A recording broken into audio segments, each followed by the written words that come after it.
Hello everyone. Well, I've been a busy boy today, doing my job, going around all my different workplaces, and my goodness, as I've gone round to my different destinations of work, I've got these absolute tons of them. There's loads in the van. I'm picking them up all over the place. They're in bins, they're on the floor, they're in people's discarded letter boxes on the side, and just absolutely everywhere. And it brought back lots of memories. And of course, this is the invitation for the memorial on Tuesday, March the 26th, 2013. And the more I look at this leaflet, I mean, I'm sure that's Charles Taze Russell there, isn't it? Certainly looks like it. Well, anyway, that's not why I'm showing this now. It's just a very short video. But as I went through these leaflets, and as I say, my son's found loads all over the place too. We had a bit of a chat about it, and I can remember when I was doing an Auxiliary Pioneer Month, and I think a lot of the brothers and sisters do this time of year. I'm not sure if they've put the concession in this year of 30 hours, but it normally encourages many more to come forward, so it really is economies of scale for the organisation to downsize the amount of hours for auxiliary pioneering to make it sound like you're an auxiliary pioneer at 30 hours, and lots of people can do it. So we understand the business sense behind that, because being a corporation, that's exactly what they're looking at. Mass numbers out there, delivering thousands and thousands of these leaflets. Brings back a memory to when I asked an elder, when I was doing my 30 hours. We were out working together, and I said to him, how many of these do we actually, and he said thousands in Cheltenham, all over the place. They're delivered everywhere. And I asked him, I said, have you taken into account what would happen if you had a very big increase in uptake of the invitation? And he just smirked and laughed and said, well, that's not going to happen, is it? And I said, well, let's just look at the logistics of this for a second. In Cheltenham, there are, that's my local town, there's approximately about 120,000 people living here in this town. 120,000. Now, with all of these leaflets being showered across every single doorstep and every place that you can think of, including laundrettes, libraries, God knows where else they're putting these things. Imagine that you've got a 2% turnout from your mass campaign. Could the organisation, could the Kingdom Hall cope on the night? On this particular night, for instance, if 2% of 120,000 people turned up?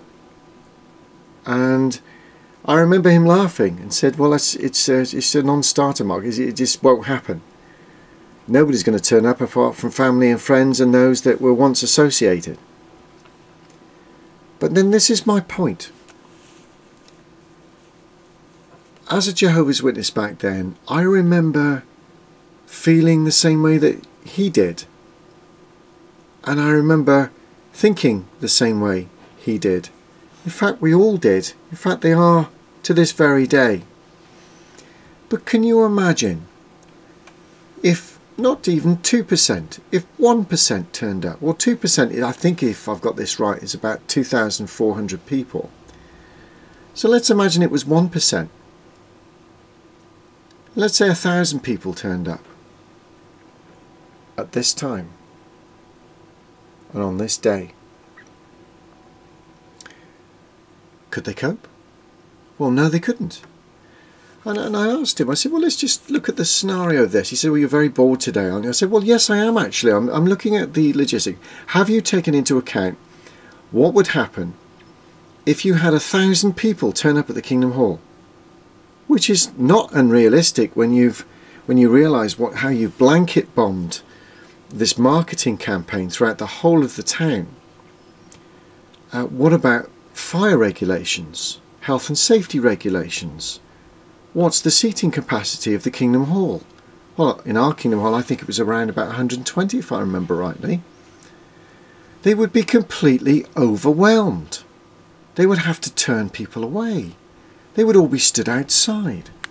No plans would be made for passing the bread and the wine outside. There were no loudspeakers prepared. And what about the other scenario? What about wheelchairs turning up? Imagine a minibus with 4 or 5 wheelchairs from maybe a particular home, maybe, or some other avenue where lots of people suddenly turn up out of the blue to come and take up the invitation to the Kingdom Hall. Now, I used to work in security, so I know that you have to account for every possibility when it comes to controlling crowds. Now, there were no meetings, there was no study of additional feasibilities regarding additional overflow of peoples, nothing like that. So what really is this all about then? If they know that they're blanketing 120,000 people with these leaflets, knowing full well, with every single confidence inside their sinews of body, that nobody else is going to turn up.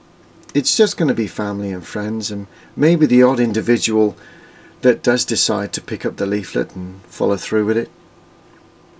They already know that. What does that tell you? What on earth does that tell you? It tells me a lot. It really does. And then you look at the special talk that they go through.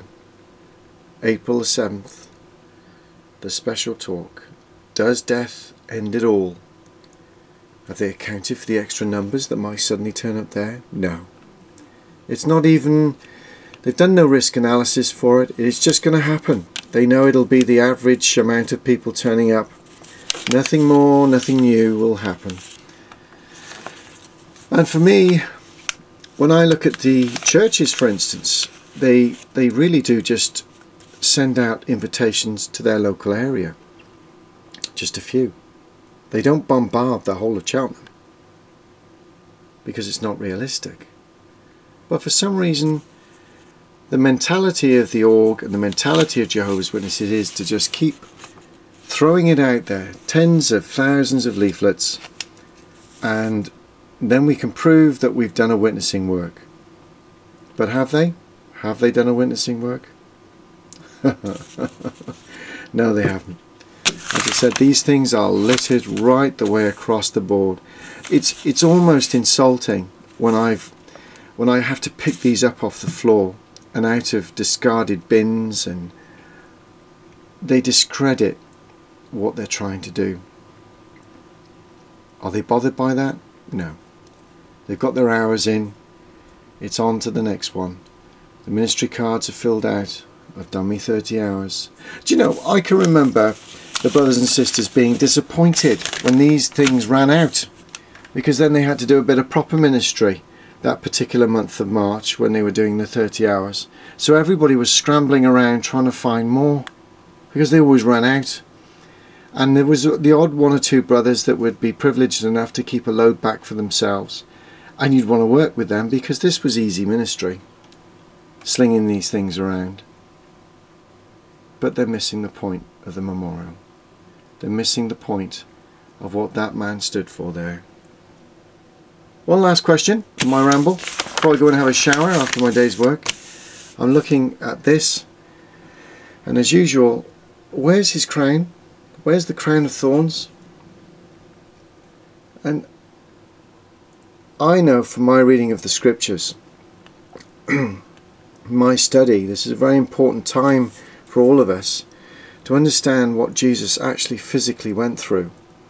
And I've yet to see a portrait from the Watchtower Bible and Tract Society that shows what Jesus, our Lord, would have gone through before he sacrificed himself into death for all of us.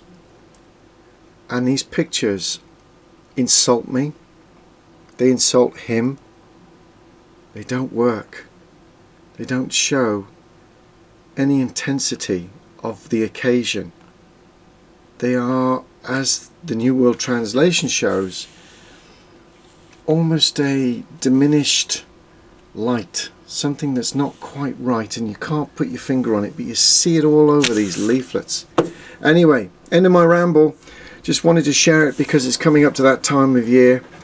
But just think about that, Kingdom Halls. One day you might get a town that suddenly brings in 2% from your leafleting campaign, and boy oh boy will you be stuffed when that happens. Bye for now.